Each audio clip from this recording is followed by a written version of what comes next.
বিকেলের নাস্তায় এরকম ঝাল ঝাল পাস্তা খেতে কার না ভালো লাগে। আসসালামু আলাইকুম, আবারও হাজির হলাম নতুন একটি রেসিপি নিয়ে।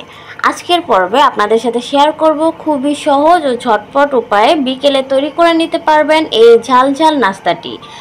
আজকে আমি আপনাদের সাথে সেটাই শেয়ার করব কিভাবে তৈরি করা যাবে এই সহজ উপায়ে নাস্তাটি। তো চলুন দেখে নেওয়া যাক।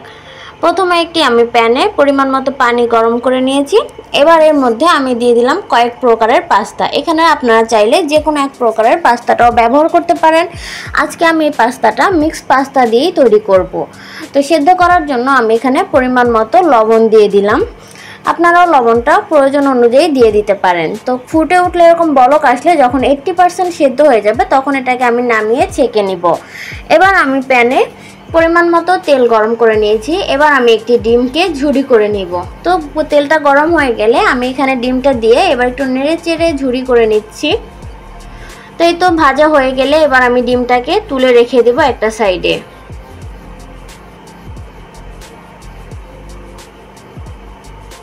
আমার ডিমটা রেখে দিয়েছি। এবার প্যানে আমি আরেকটু পরিমাণ তেল দিয়ে দিলাম। এবার দিয়ে দিব আমি 2 টেবিল চামচ পরিমাণ রসুন কুচি। রসুনটা অবশ্যই দেওয়ার চেষ্টা করবেন।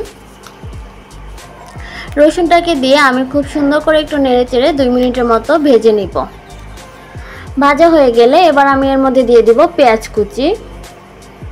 আমি এখানে 2 টেবিল চামচ পরিমাণে পেঁয়াজ কুচি দিয়েছি। পেঁয়াজটাকে আমি খুব সুন্দর করে এবার নেড়ে চেড়ে 2 মিনিটের মতো ভেজে নিব।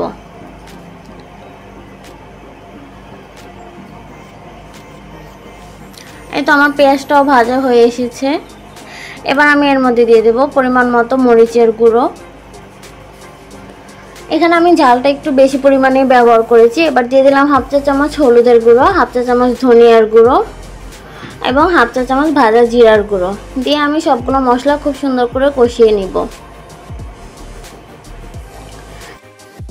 এবার আমি এখানে দিয়ে দিব 3 টেবিল চামচ পরিমাণ টমেটো সস। এখানে অবশ্যই টমেটো সস ব্যবহার করার চেষ্টা করবেন, তাহলে খেতে অবশ্যই খুব ভালো লাগবে। তো টমেটো সসটাকে দিয়ে আমি খুব সুন্দর করে একটু নেড়ে চেড়ে ভেজে নিব।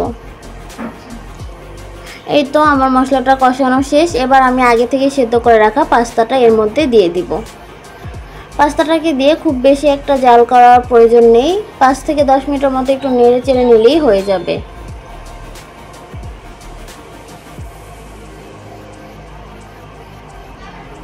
তো পাস্তাটা খুব সুন্দর করে আমি সসগুলোর সাথে মিশিয়ে নিচ্ছি।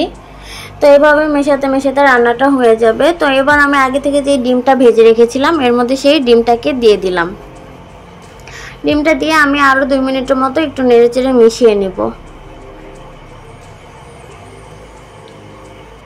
তো এই তো আমার রান্নাটা কমপ্লিট। এবার আমি আপনাদের সাথে পরিবেশন করে দেখাচ্ছি। তো দেখতে পাচ্ছেন কতটা সহজ উপায়ে তৈরি হয়ে গেল ঝটপট পাস্তা। তো আপনারা চাইলে অবশ্যই এই রেসিপিটি বাসায় ট্রাই করতে পারেন। যদি ভিডিওটি ভালো লেগে থাকে তাহলে ভিডিওতে একটি লাইক দিয়ে চ্যানেলটিকে সাবস্ক্রাইব করতে ভুলবেন না। দেখা হবে পরবর্তী নতুন কোনো ভিডিওতে। ধন্যবাদ।